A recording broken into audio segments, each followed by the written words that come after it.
Hey, this is Shan for Difference Skill, bringing you another deck profile. This profile will be a request from a viewer. It is my Knight of Fury Aggro Vein profile. So without further ado, let's get started. So of course, for Knight of Fury Aggro Vein, it's kind of bright. I kind of like that though, so you can actually see the cards. Shiny. It's a bit too bright though. I might have to turn one down. It's bright when I start recording, and when I'm not recording, like see it's like shifting. I don't know why it does that. It's like the iPhone thing, I guess. Anyways, so for Knight of Fury, pretty cool guy. His effect is at the start of your turn, soul charge one card. This card gains plus 2,000 when you soul charge a card that way. Now this effect is mandatory, so you could deck out. You probably won't, but you know, all that good stuff. So he has a Mega Blast, Counter Blast 5, Soul Blast 8. For the rest of this game, this unit gets plus 1 crit and plus 1,000 for each of your gold Paladin rear guards. Now you're like, oh, whatever, Azel does that, but this lasts for the next turn. So if you have your full field, and on your opponent's turn, your Vanguard is 15k. 15k Vanguard, pretty good card. It's not like, oh my god, this card is broken, but it's definitely a good fun deck. So this is basically my English fun deck. Well, it used to be. Now I put in some Japanese cards in it because, you know, it's hard to keep everything in English when I don't own anything that's actually English anymore. So yeah. For Satellite Fall Dragon, he's not good. He's pretty bad. I run him because he has the red and gold armor scheme, just like Knight of Fury, and most of the cards in this deck do. So yeah. His ability is plus 3,000 when you play level 3 in a rearguard zone, and for the turn. So like you have one out and you play another one, he counts 13 for the turn. That's pretty bad. It's actually really bad. It's pretty mediocre. I'd rather have a Sagramore, but of course I can't spend Counter Blast in this deck because I'm running Knight of Fury. So let's go. Boomin for Boomin. Red and gold armor, pretty self-explanatory. 10k beater, good stuff. For Calamity Mage Trip. Now, the reason why I'm playing Calamity Mage is because my starting Vanguard is Little Fighter Kron. Now, I'll explain this later. So basically, when she hits the Vanguard, Rearguard Circle or Vanguard Circle, you can unflip 1 damage. Pretty self-explanatory. And the reason why I played those is because on the turn you ride to grade 2, you soul charge this card. If you have ridden Little Calamity Mage Trip, most likely if you attack, your opponent is not going to block it.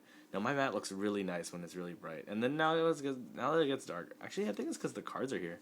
Yeah, the cards are reflecting it actually. That's why it's getting so bright when I hold the cards up, and when I put the cards away, it gets less bright. Now that looks really cool.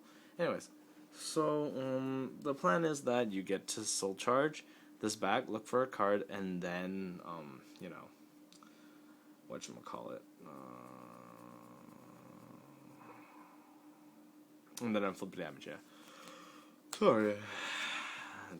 I'm tired, I got off work. It's like 1:30 a.m. Haven't been getting a lot of sleep lately. So, after this video, I will go to sleep. To Nemea Lion, he is red and gold, so that's why I run him. Good card. For Gareth, he's red and gold, very good. AK beater, very good. Let's see now. Hougan, or Hougan. I call it Hougan. So, basically, red and gold, 7k beater, plus 1k when you counter blast 1. Probably never going to happen, but red and gold, remember guys. Has red hair, has a gold axe, close enough. Red and gold, I don't use her ability at all. It's an axe player. It's in Japanese because I don't own any English ones. So yeah, basically red and gold, that's why I play it. For Khungo, he's not red and gold at all, but he's a dog, so I can forgive him. He also, when you guard with him, he goes to your soul. Very useful, as you might, think. Three Punisher of the silent variety. The silent Punisher, of course. He's not really red and gold, he's kind of everything, so whatever. He's a critical trigger. I play 3 of him. And then I play 3 Flames of Victory. He's red and gold. Good stuff. I only play 3 because in this deck I feel that you need a bit more draw power. So you got 2 of these ones. I don't know what his name is. Like Eagle Knight of the Sky or some crap. Basically, when he's called from the deck, plus 2k to something. You don't actually use this effect, he's just a draw trigger. So, I played 2 of him and 4 weapons dealer Gwydion. So, you know, you got 8 crit, 8 draw. You don't really need the extra crit, because if you get to Mega Blast, which you most likely will, if you built the deck properly, he gains an extra crit by himself, so it's not really too necessary.